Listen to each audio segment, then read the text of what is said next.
살아계신 하나님 말씀 레위기 4장입니다. 4장 1절에서 12절까지.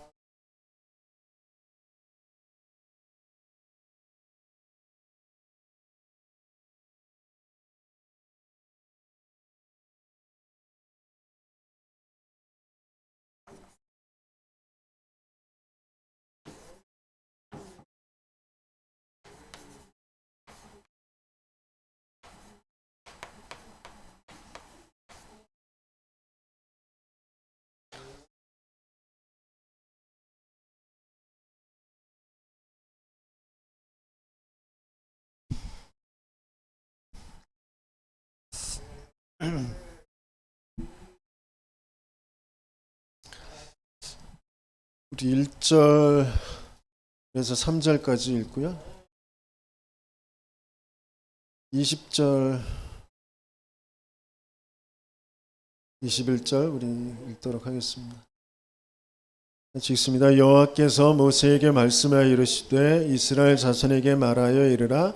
누구든지 여호와의 계명 중 하나라도 그릇 범하였으되 만일 기름 부음을 받은 제사장이 범죄하여 백성의 허물이 되었으면 그가 범한 죄로 말미암아 흠없는 수송아지로 속죄 제물을 삼아 여호와께 드릴지니 20절 21절 그 송아지를 속죄제의 수송아지에게 한 것 같이 할지며 제사장이 그것으로 회중을 위하여 속죄한즉 그들이 사함을 받으리라.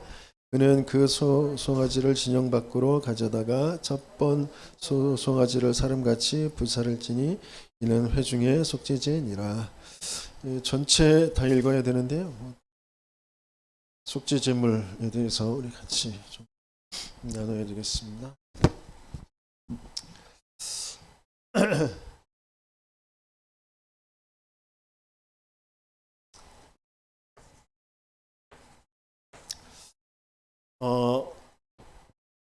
지금 하나님은 문제라는 상황도 허락하시는데요. 사단이 벌이는 모든 일도 다 허락하시고 인간에게 당한 모든 일들을 다 허락하시면서 중요한 것에서 좀 나오길 원하시는 거예요. 그 나오는 문 역할을 하는 것, 그게 문제고 상처고 위기고 갈등이고 뭐 보이는 그 모든 것들이거든요.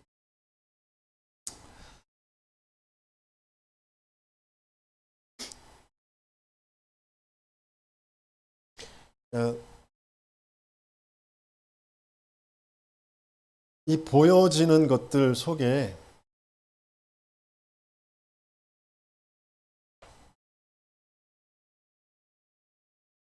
안 보이는 숨은 것들이 있고요. 그 숨은 것들 속에 있는 그 근본적인 것이 있어요.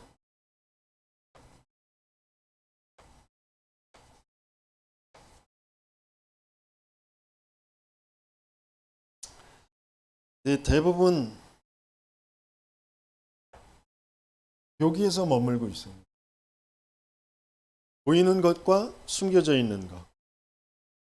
거기에서 다 머물고 있거든요. 그냥,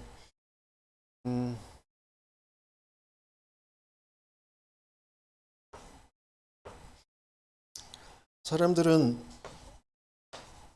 드러난 것 가지고 다 얘기하게 되잖아요. 보이는 것. 그래서 그 배경이 되어지는 것, 숨겨진 것.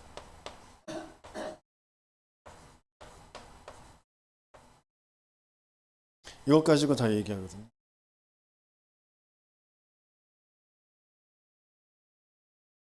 아담과 하와도 뭐라고 하냐면 내가 벗어서 부끄러워서 두려워져. 이렇게 얘기하거든요.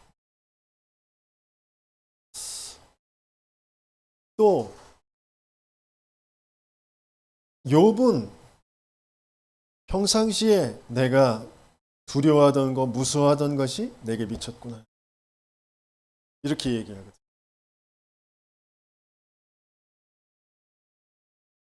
뭔가 우리가 과거에 내가 내 부모에게 상처받았기 때문에, 내가 성장 배경에서 그런 경험들 때문에, 그런 사건들 때문에, 그런 만남 속에서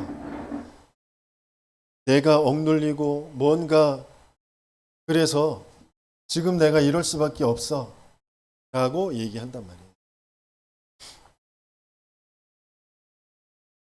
굉장히 일리가 있는 것 같지만 다 속은 거잖아요. 하나님은 우리에게 근본적인 것을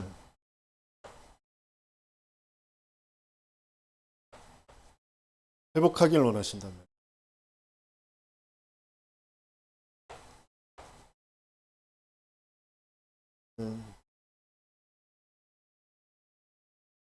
말씀도 우리는 이제 그렇게 적용을 하거든요.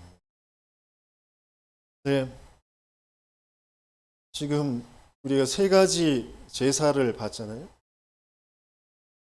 하나님께서는 번제를 드리게 하세요.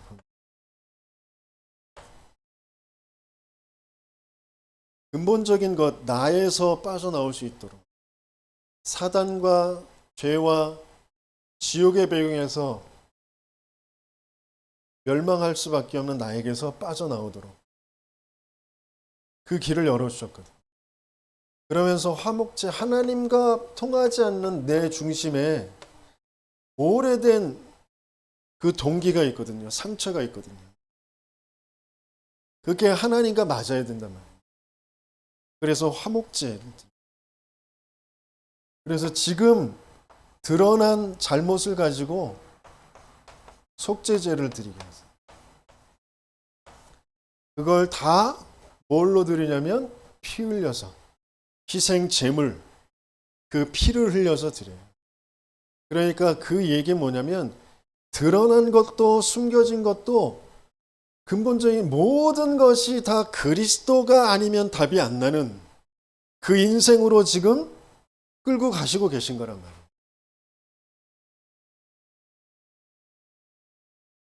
그래서 이 하나님의 복음과 내가 맞으면 되거든요. 근데 실제 안 맞는단 말이에요. 이 드러난 것의 문제, 드러난 건 그 드러난 것이 없어지면 되는 거예요. 이 숨겨진 거에 대해서는 내가 생각을 고쳐먹고 내가 마음을 치료하면 되는 거예요.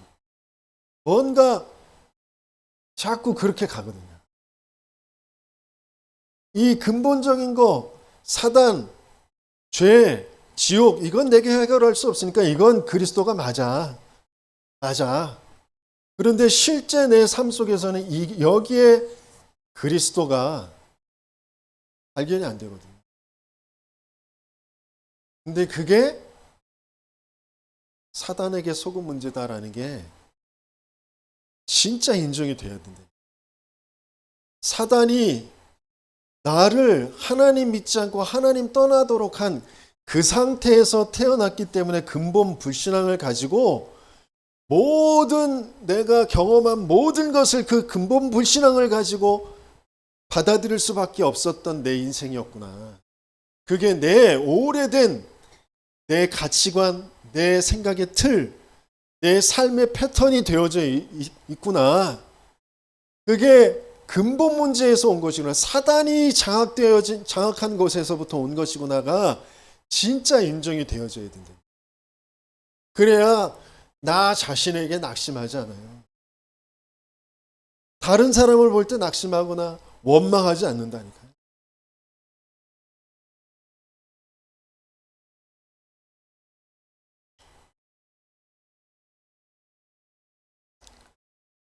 분명히 하나님께서 지금 이스라엘을 출애굽시켜 놓으시고 성막 중심으로 계속 피 흘리는 제사를 드리게 하시는 그 이유가 있단 말이에요.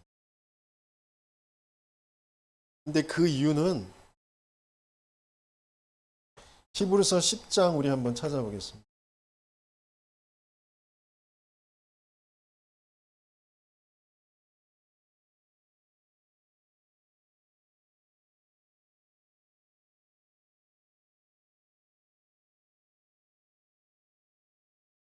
10장 1절 같이 읽도록 하겠습니다.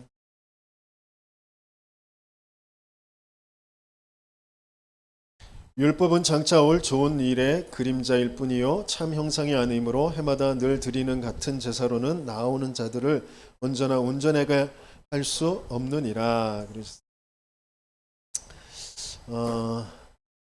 그래서 6절에 보니까 번제와 속죄제는 기뻐하지 아니하시나니 이렇게 말씀하시면서 9절에 그 후에 말씀하시기를 보시옵소서 내가 하나님의 뜻을 행하러 왔나이다 하셨으니 그 첫째 것을 폐하심은 둘째 것을 세우려 하심이라. 이 뜻을 따라 예수 그리스도의 몸을 단번에 들이심으로 말미암아 우리가 거룩함을 얻었노라. 제사장마다 매일 서서 섬기며 자주 같은 제사를 드리되 이 제사는 언제나 죄를 없게 하지 못하거니와 오직 그리스도는 죄를 위하여 한 영원한 제사를 드리시고 하나님 우편에 앉으사 그 후에 자기 원수들을 자기 발등상이 되게 하실 때까지 기다리시나니 그랬어요. 그러니까 한 영원한 제사. 한 번 드렸는데 영원한 거.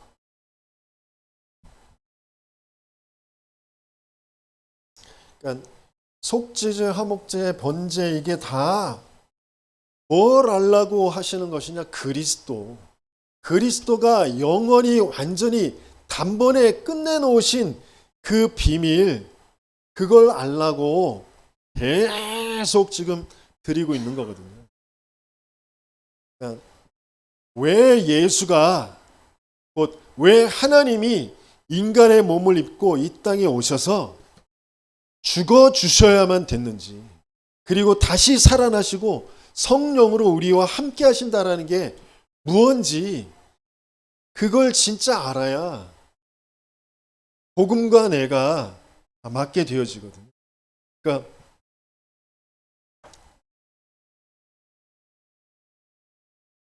지금 우리가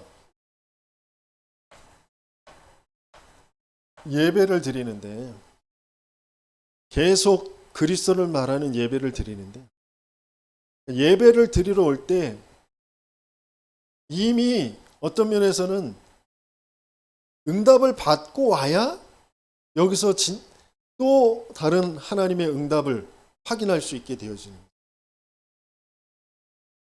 거예요. 어떤 응답을 받고 와야 되느냐? 내가 왜 예배를 드리러 오는지 그 이유가 분명해야 되잖아요. 예배가 가장 설레이고 가장 소중하고 가장 어떤 면에서 기쁜 예배가 되어야 되는데, 그러니까 소경 바디메오가 다윗의 자손 예수여 나를 불쌍히 여기소서 했다면, 혈루증 거인 여인이 예수의 옷자락만 붙잡아도 나는 살 것 같다고 그 부정한 사람이 그 회중 속으로 들어오면 돌 맞아 죽어야 되거든요. 그럼에도 불구하고 거기를 와. 그래서 예수의 옷자락을 잡는단 말이에요. 삭개오가 그리고 백부장이 했던 그 고백이 당신이 말씀만 하셔도 낫는 줄 믿습니다. 말씀만 하셔도 그대로 될 것을 믿습니다.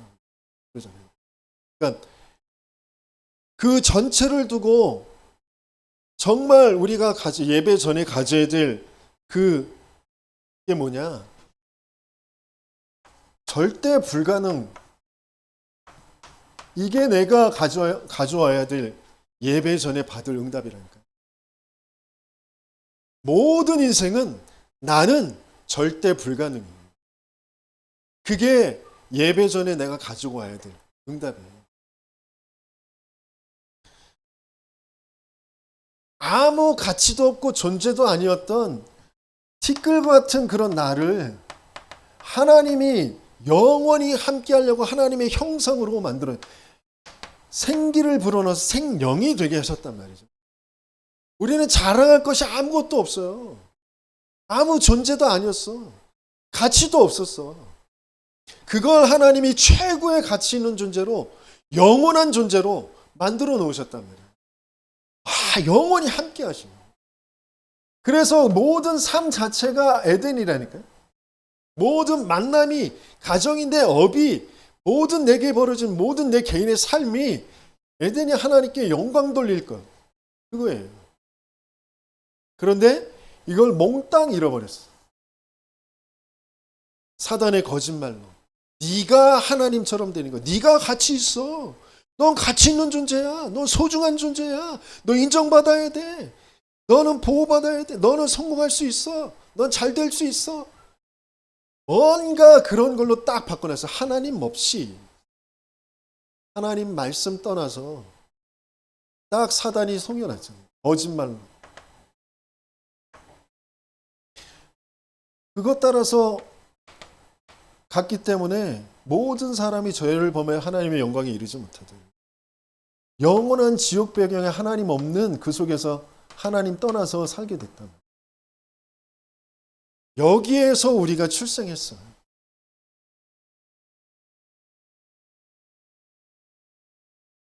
완전히 가치가 없다가 최고의 가치를 잡았는데 그 가치를 잃어버리도록 거짓으로 완전히 속여서 생육하고 번성하고 땅을 정복하고 다스리는 이 어마어마한 비밀을 딱 속여서 이것만 남는 거예요. 네가 살아야 돼. 네가 살아야 돼. 목구멍이 포도청이야. 어떻게든지 살아야 돼. 무슨 수단을 써서라도 살아야 돼. 네가 성공해야 돼. 네가 인정받아야 돼. 계속 그걸, 인생이 딱 그걸로 돼 있어요. 하나님 없이. 그러면서 같이 살다 보니까, 사회를 이루다 보니까 윤리도 필요하고 도덕도 필요하고 뭐 법도 필요하고 그런 걸 계속 만들어 간 거예요.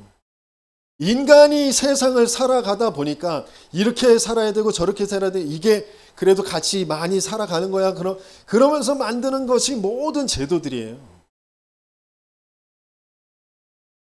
하나님이 이미 인간을 위해서 인간에게 살아갈 그 모든 것들을 말씀이라는 것 안에 다 되어지도록 이미 주어 놓으셨는데 그걸 딱 떠나서 그거 없이 살아가면서 계속 만드는 거란 말이에요. 그게 문화가 돼 있는 거예요. 그게 우상이 돼 있는 거예요. 그러니까 그렇게 살아가는 게 잘 사는 거고 바르게 사는 것이고 성공하는 것이고 그렇게 돼 있단 말이에요. 뭐 없이 하나님. 근데 그게 안 돼서 인격도 훌륭해지지 않고 뭔가 몸부림쳐도 열심히 해도 뭔가 성공하지 않고 뭔가 실패하고 뭔가 인간관계 안 되고 경제적으로 내 육신적으로 뭔가 계속 문제가 오고 그런 것 속에 하나님은 이 근본의 것을 자꾸 찾기를 원하신다. 절대 불가능이 우리가 생각하는 3, 60일 안에서 절대 불가능이 아니라 영원히 모든 사람이 절대 불가능이라니까. 그걸 찍고 오는 거예요. 내가 천부여 의지 없어서 내가 열심히 살아보려고 했는데 이 세상에서 불신자들 속에서 내가 고생하고 힘들고 내가 뭐 되는 일이 없고 내 병들고 연약하고 힘들어서 내가 하나님 앞에 나오면 그게 아니라니까요. 진짜 나는 사단에게 완전히 속아서 죄 저주 재앙에서 하나님 믿지 않고 하나님 떠나서 절대 불가능이군요 라는 걸 발견하고 와야 된다. 내 드러난 모든 문제와 사건과 내 마음의 상태와 이게 사단이 속이는 것이라고 알면서도 거기서 벗어날 수 없는 그런 나의 영적 상태와 그런 것들을 가지고 난 근본적으로 절대 불가능입니다 라는 것을 가지고 나와야 내겐 그래서 하나님의 절대 은혜가 필요합니다. 하나님의 은혜가 아니면 안 됩니다.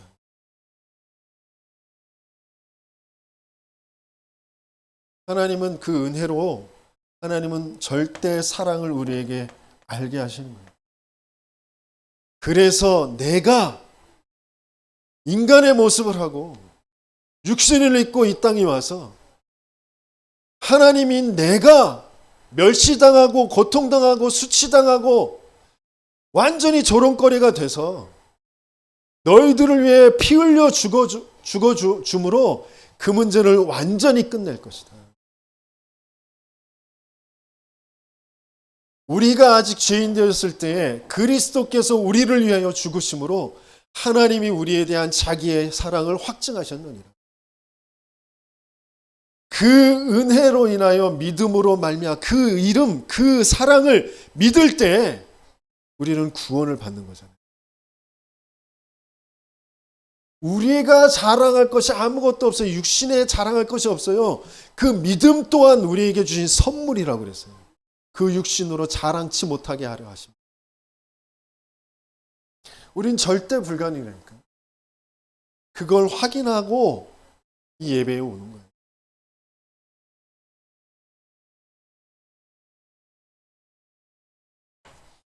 그러면 예배에 와서 내가 근본에 가지고 있었던 것에서 벗어나는 그런 사건이 생긴다. 그러면 내가 보여줬던 그런 모든 갈등하고 힘들어하고 벗어날 수 없었고 막 거기에 빠질 수밖에 없는 보이는 문제들, 사람, 내 병, 경제, 그 모든 것들이 문이 된다니까요. 그 흔적들이 돼요.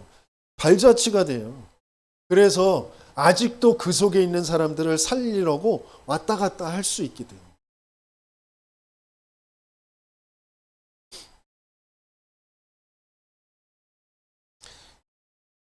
그래서 하나님께서는 우리의 모든 문제는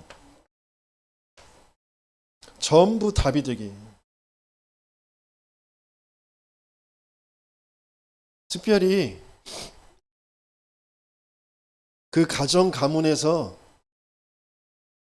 또 어떤 지역에서 시대에 하나님이 부르신 사람들은, 하나님이 택한 사람들은 굉장히 외로움 속에, 다른 사람들이 도와줄 수 없는 그 속에 하나님께 있게 하셔요.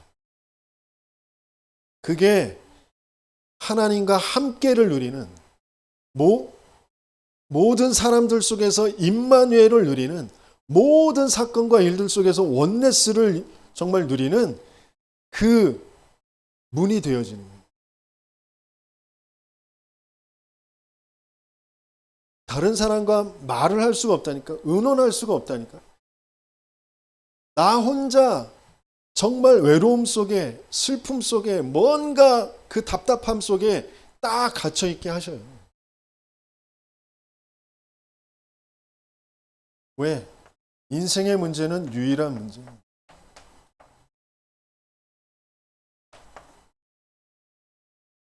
딱 한 가지의 문제, 나의 문제는 세상의 문제, 유일한 문제가 진짜 발견되어지는 나의 문제, 그 나의 문제는 세상의 문제로 딱 보여요. 그래야 유일한 문제를 아는 거거든요. 유일한 문제라고는 얘기하는데 내 문제만 보이지 다른 사람들의 문제는 안 보여. 아직 유일한 문제 아직 잘 모르는 거예요.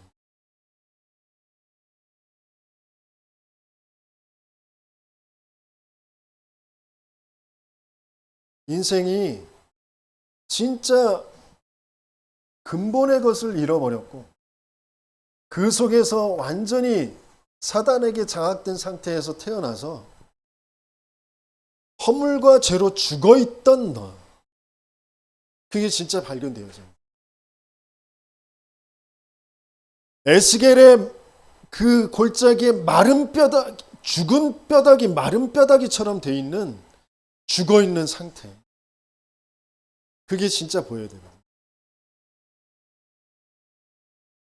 다윗이 이제 왕위에 올라서 한 일이 뭐냐면 사울의 가문에 남아있는 사람이 있느냐라고 물어봐요. 그랬더니 한 명 있다 그래요. 누구? 무비보셋. 사울의 손자, 요나단의 아들, 전쟁통에 도망가다가 자기를 돌봐주던 사람이 떨어뜨려 가지고 5살 땐가 떨어뜨려서 다리를 못 쓰는 장애가 됐어요. 지금 왕권을 잡고 있는 다윗의 어떤 면에서는 원수 집안이잖아요. 사울이 계속 다윗을 죽이려고 쫓아다녔는데 그 집안의 마지막 남아있는 혈육이에요. 그것도 장애를 입고 있어요. 그런데 이 무비보셋을 다윗은 찾아다가 자기하고 같은 식탁에서 항상 밥을 먹도록 왕자의 대우를 해준다. 그 무비보셋이 한 고백이 뭐냐? 죽은 개 같은 나를 어찌 이렇게 대하여 주십니까? 개도 그런데 죽은 개라니까. 아무런 소망이 없는, 아무런 구원의 여망이 없는, 아무런 자랑할 것도 없는 그런 멸망한 그런 나를 왕자로 대우해 주는, 그걸 구원을 얘기하는 거예요. 저와 여러분들 아무것도 자랑할 게 없다니까. 이 세상에 있는 어떤 것으로도 자랑할 게 없다니까.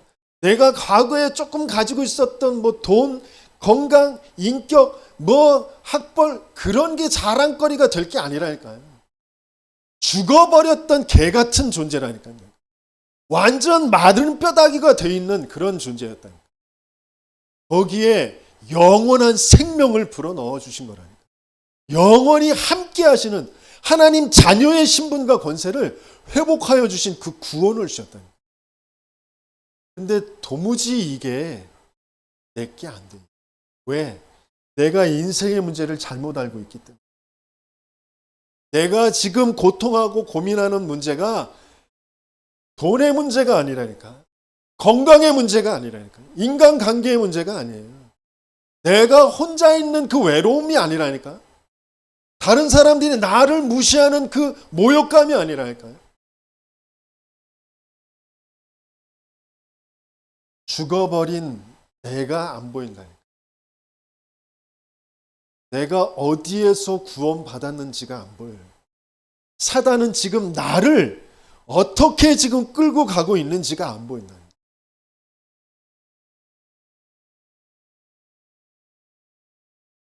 영원한 유일한 문제, 그래서 우리에겐 유일한 해다.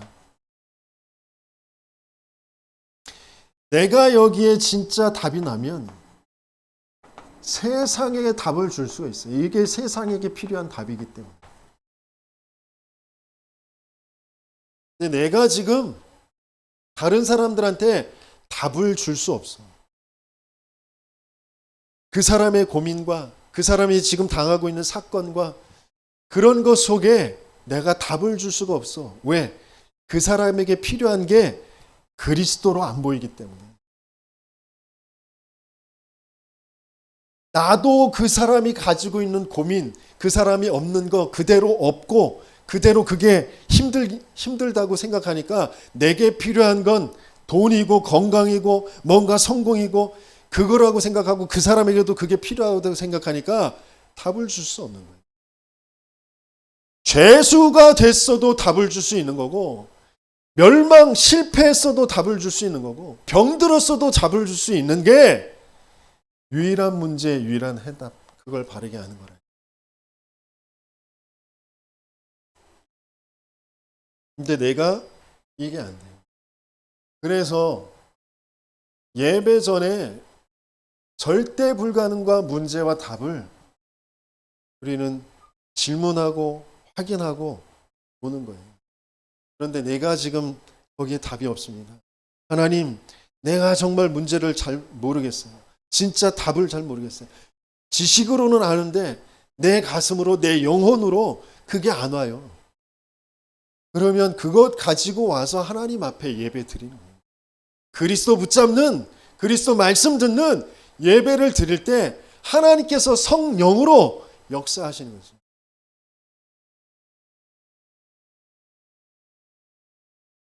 우리에게 필요한 건 유일한 치유잖아요. 그죠? 유일한 치유는 뭐냐? 일단 내게 믿음이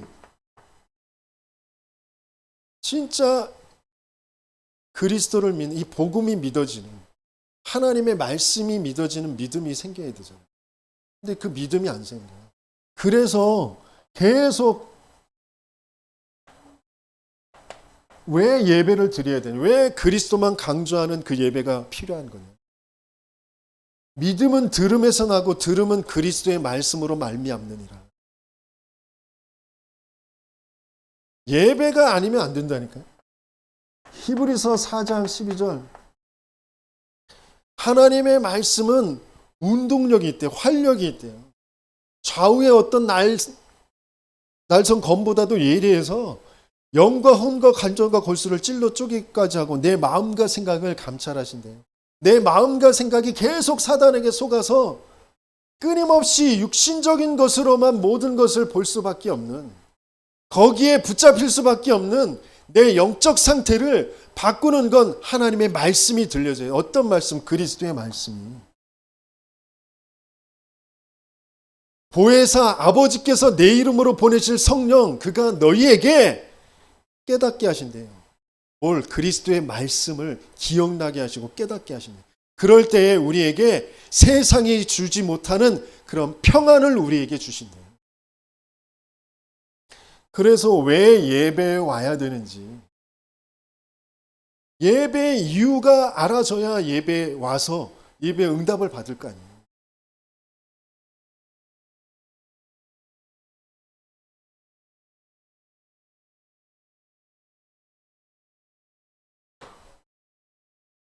그러면 반드시 응답이 오는데 가장 빠르게 응답받는 게 뭐냐면 내 영적 상태를 깨닫는 거예요.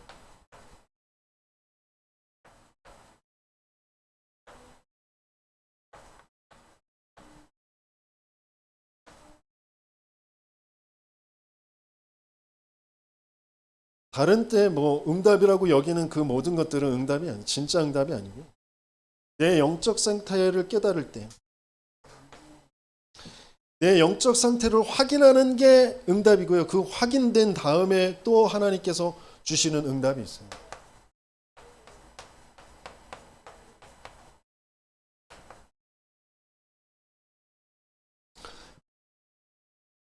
오늘 레위기에서도 보면 14절에 보면 그 범한 죄를 깨달으면 깨달아야 수송아지가 왜 필요한지 그 수송아지를 가지고 이제 장로들 앞에 제사장 앞에 나오게 되는 거거든요. 깨달아요. 내 죄를. 23절에도 그가 범한 죄를 누가 그에게 깨우쳐 주면 누군가가 내게 깨우쳐 주거나 내가 깨닫거나 그렇죠? 그래야 되는 거예요. 그러니까 하나님께서 왜 지금 내게 이런 고통을 계속 허락하시는지, 내가 왜 이게 고통인지, 내가 왜 여기에 빠져 있는지 그런 부분을 영적 상태를 확인해야 내게 그리스도가 왜 필요한지 그게 확인되어지고 그게 이제 그리스도가 응답으로 오게 되어지는 거죠. 이 제사가 피 흘리는 제사가 송아지를 잡고 염소를 잡고 뭐 그 대상자에 따라서 다 다르게 되어지는데 아무튼 그건 다 그리스도를 붙잡는 거거든요. 그러니까 내 영적 상태를 확인해야 그 영적 상태에 따라서 그리스도가 다르게 계속 응답으로 오는 거거든요. 그래서 요나도 하나님께서 다시스로 가라고 했는데 자기 생각으로 안 가고 가잖아요. 그래서 하나님께서는 풍랑을 통해서 요나를 큰 물고기 뱃속에 들어가게 하셔서 사흘 동안 거기 있게 하시면서 깨닫게 하시죠. 회개하게 하시잖아요. 그렇죠? 그럼에도 불구하고 나중에 또 궁시렁궁시렁 거리죠. 그러니까 끊임없이 계속 계속 갱신되어져요. 자기 각인과 뿌리와 체질을 그걸 가지고 뭐 낙심하거나 창피하거나 그럴 것도 아니고 근본 불신앙 상태에서 절대 불가능해서 하나님이 나를 구원하셔서 나를 통하여 지금 뭘 하려고 지금 나를 끌고 가시는지, 이스라엘을 지금 왜 광야를 통과하셔서 어디로 가게 하시는지 그 방향이 분명하고 지금 내가 뭘 하고 있는지가 분명히 알면 거기에 응답이 있는 거거든요. 그러면 당연히 미래는 하나님의 역사로 열려지게 되어져 있는 거거든요. 그런데 우리는 이게 잘 안 된다. 지금 하는 예배를 종교의 예배로, 틀린 예배로, 탄식의 예배로, 뭔가 동기 예배로, 한숨의 예배로 드릴 수밖에 없는 그런 상태, 그게 빨리 발견되어져야 된다.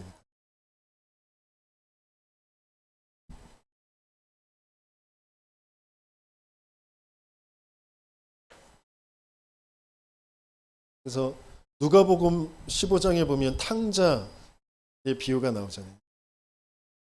내가 아버지 집으로 돌아가야 되겠다. 그러면서 아버지에게 내가 아버지와 저 하나님께 범죄했습니다. 그래서 내가 이제 종이 되겠습니다. 그랬더니 아버지는 무슨 말이냐? 네가 종이냐? 우리 내 아들이다. 그러면서 장치를 벌이고 옷을 입히고 반지를 끼우고 그러잖아요. 그러니까 내가 어떤 상태인지 바르게 깨닫고 돌이키기만 해도 하나님은 그걸 기다리시고 내 원래 신분과 권세에 맞게 하나님은 역사하시고 응답하신다.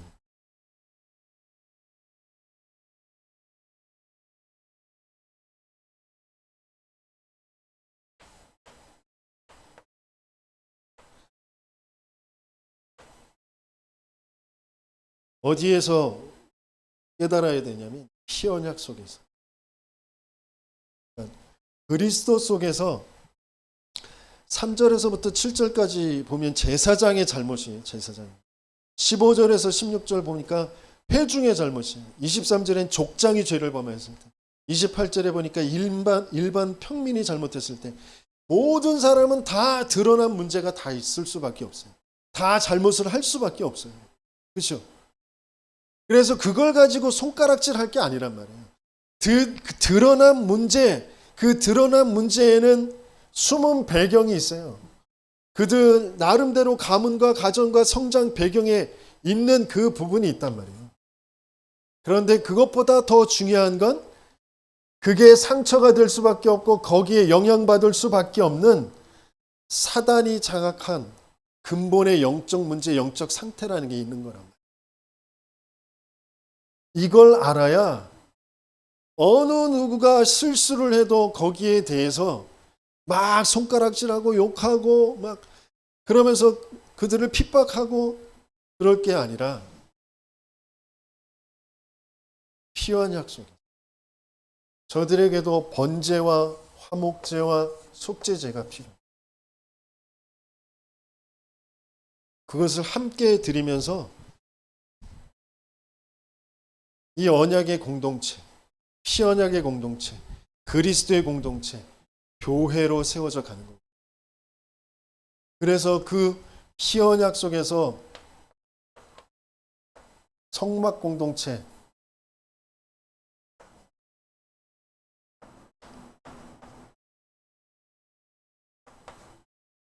이걸 통해서 뭘 하시냐? 세계복음화, 가나안 정복.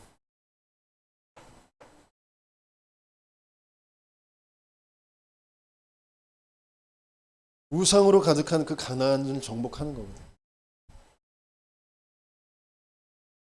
그래서 조금만 이 피언약 속에서 나의 근본의 불신앙과 그것 때문에 내가 내 생각과 마음에 사단이 심어놓은 그 오래된 그 생각의 틀과 배경의 그 상처라고 속았던 그런 모든 것들과 그런 것들을 가지고 내가 선택하고 할 수밖에 없는 그런 습관적인 그런 것들을 조금만 돌이킬 수 있으면 거기에는 굉장한 응답들이 오게 되어 있어요.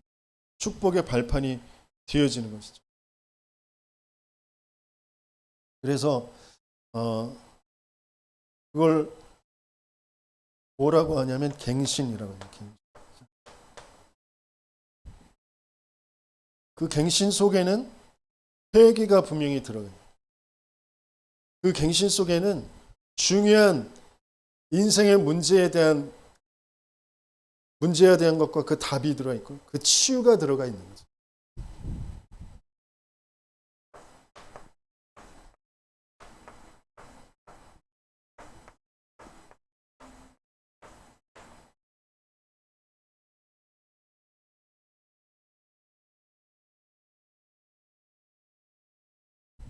그래서 하나님께서 우리의 모든 예배 가장 소중하게 여기시는 그 예배를 통해서 하나님께서 응답하시려고 하시고요. 그래서 계속 그 언약의 흐름, 이 복음의 흐름, 그 복음의 흐름을 강조하는 그 공동체, 거기에 하나님은 반드시 중요한 응답들을, 시대를 살리는 응답들을 주셨단 말이죠. 주실 수밖에 없는 거예요.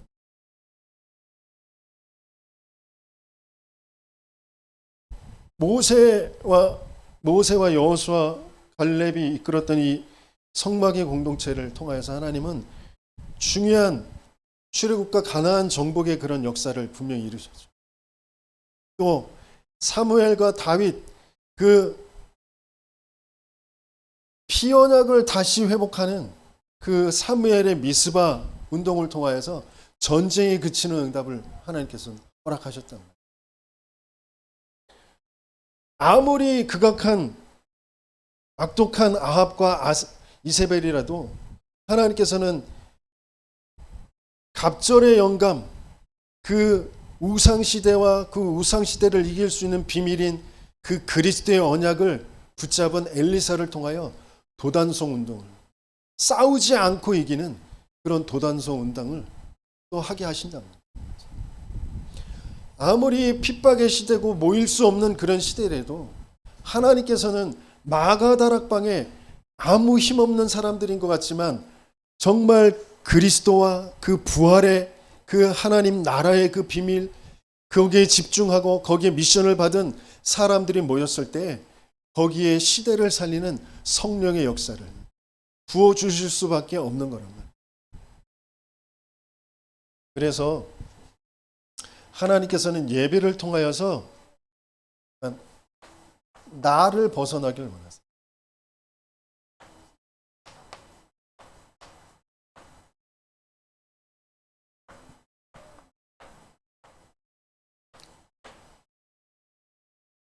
그러면서 하나님께서는 중요한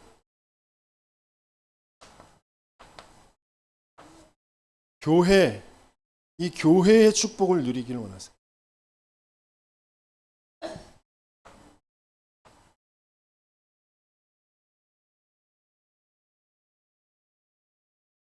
내가 하는 게 아니라 나를 벗어난 사람들을 통하여서 그 위에 그리스도께서 교회를 세워 가시겠다고 약속하셨잖아요.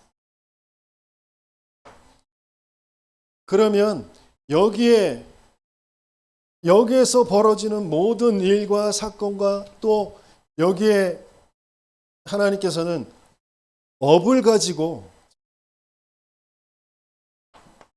기능을 가지고 하나님께서는 그 각 분야를 살리는 그런 경제와 만남과 모든 시스템들을 그곳에 이루어 주시는 거거든요.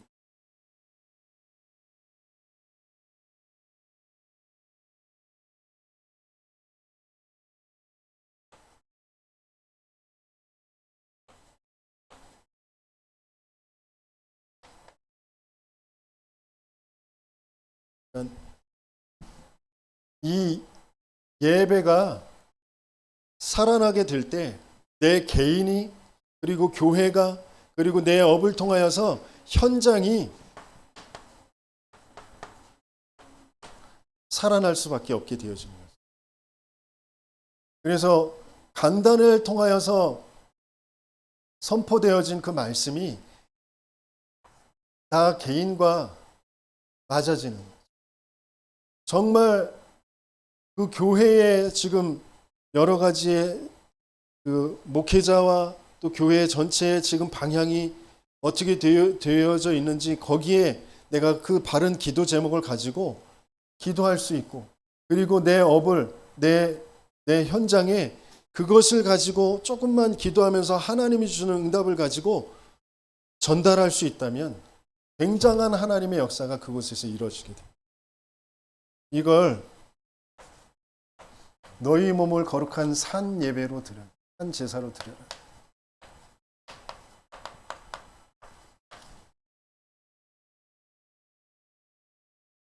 그러니까 왜 하나님께서 한꺼번에 비슷한 똑같은 그런 제사를 세 가지를 드리게 하시는지, 그게 자세히 봐줘야 되거든요. 그걸 왜 그리스도라는 그 피 언약을 가지고 그걸 드리게 하시는지, 근본적인 것, 그리고 거기 숨겨진 우리의 중심과 생각들, 우리의 동기들, 그러면서 드러날 수밖에 없는 그런 일들, 그것을 가지고 창피할 것도 낙심할 것도 없다니까. 숨길 것도 없어. 우리는 자꾸 포장하거든요.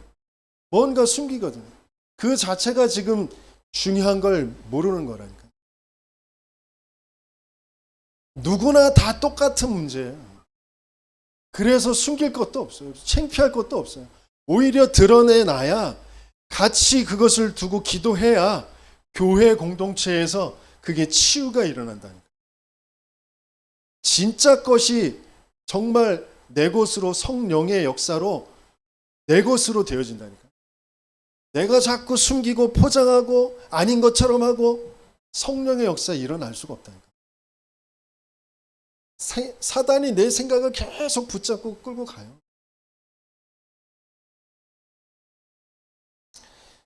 제가 지난번에 그 추석 전에 안류 그 조원수 목사님이 강의를 집중으로 이제 그 개척교회 목사님들, 수도권의 목사님들 모아서 이렇게 같이 했잖아요. 그때 제가 응답받았다고 좋다고 그랬잖아요. 근데 가만히 보니까 내 동기로, 내 문제 해결로, 그 개인 회생을 해야 되나, 그 파산을 해야 되나, 아니면 누구에게 도움을 받아야 되나, 그 문제 해결을 두고 말씀을 계속 듣는 거죠. 나에서 벗어나라, 동기를 버려라, 십자가를 져라. 중요한 이 메시지들을, 그 문제 해결을 위한 내 방법을 어떻게 할까로 자꾸 듣는 거죠. 그것에 이제 끼워 맞히니까, 그래도 응답받았다. 그래. 내가 불신자의 도움을 받아서 그냥 탕감을 받는 것보다, 또 누군가의 도움을 받는 것보다 내 스스로 다 갚아 나가면서 또 더 많이 갚게 되어질지언정 이걸 하는 게 좋겠다. 그게 응답을 생각했다. 네? 나중에 추석 때 명절에 또 집중하러 갔단 말이에요. 왜? 집중하러 갈 수밖에 없는 내 영적 상태였어요. 만남을 통해서 내 혼자 있을 때 뭔가 지금 계속 불편하고 뭔가 아닌 그런 게 계속 치고 들어오니까, 전에 받았던 응답, 그거는 이미 응답이 아니었기 때문에 사라지고 없어. 진짜 하나님께서 내게 주시는 응답은 문제 해결을 두고 말씀을 받는 게 아니라 진짜 내 영적 상태를 발견하길 원하십니다. 내가 왜 거기에 고민할 수밖에 없고 그걸 해결하기 위해서 말씀을 붙잡을 수밖에 없는지, 그 근본의 내 영적 상태를 바꾸길 원하시는 거예요. 내가 누구였으며, 내가 어디에서 구원을 받았으며, 구원을 주신 하나님이 누구이신지, 그 하나님이 나와 함께 계시다라는 게 뭔지, 그걸 진짜 확인하길 원하셨는데, 나는 그 문제 해결을 두고 그 말씀에 집중하고 기도하다가 내가 응답받았다라고 기뻐하고 뿌듯해하고 그랬던 건 사단이 금방 없애버려요. 내 영적 상태 금방, 사람과 사건과 만남과 상황, 그게 딱 벌어지면 그냥 내 생각 그대로, 오래된 그 생각 그대로, 사단이 준 생각의 틀 그대로 있기 때문에 바로 그냥 나타나죠. 그래서 추석 명절에 주일 예배도 팽겨치고가 아니라 주일 예배도 어쩔 수 없이 거기 가서 드리면서 집중할 수밖에 없어요. 하나님이 정말 나를 버린다라는 게, 벗어난다는 게 뭔지, 동기를 버린다라는 게 뭔지, 십자가가 뭔지를 다시 확인하게 하죠. 제자 훈련의 그 축복 속에, 그 여정 속에 하나님은 세계를 살릴 세계 복음화라는 그 여정 속에 나를, 이스라엘을 지금 계속 바꿔가는 그 광야의 길을 가게 하시는 겁니다. 교회에서 정말 여러분들이 치유받아야 돼요. 내가 진짜 뭐에 지금 고통하고 있는지, 어떻게 지금 그 문제에 대해서 어떻게 문제를 보고 어떻게 답을 찾고 있는지, 그런 부분들을 구체적으로 세밀하게 자꾸 보고 같이 나누고 해야 거기에 성령의 역사가 자꾸 일어나요. 하나님은 그래서 예배 하나로 모든 것을 끝낼 수 있도록, 내 개인에게, 내 현장에 교회가 바르게 살아나면 모든 것들을 살리는 그런 예배, 그것을 하나님께서는 주시길 원하세요. 그래서 어떤 면에서는 지금 출애굽 후에는 지금 이렇게 순서를 썼는데 성막 중심으로 되어 있었잖아요. 그 속에서 각자의 일들, 맡겨진 그런 일들이 있어요. 그것 가지고 내 개인이 삶을 살아가게 되어 있다.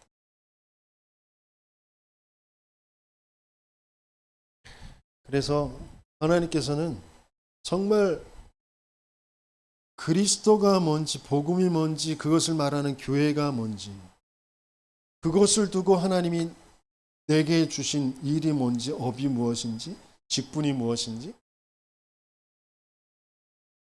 그럴 때 하나님께서 내게, 개인에게 진짜 응답을, 하나님이 내게 응답하실 이유, 성령으로 역사하시고 인도하실 그 이유가 정말 다르게 찾아집니다. 그런 예배의 축복을 누리는 저와 여러분들 되시길 열심히 축원합니다.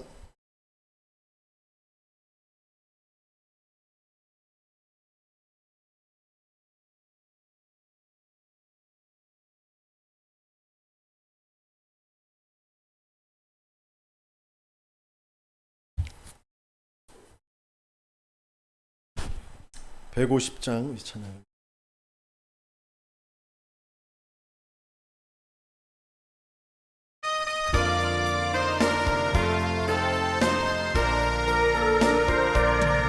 갈보리 산 위에 십자가 섰으니 주가 고난을 당한교라.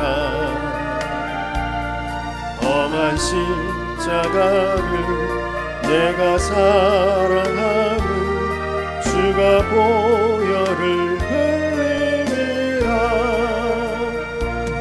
죄 승리를 얻기까지 주의 십자가 사랑하리.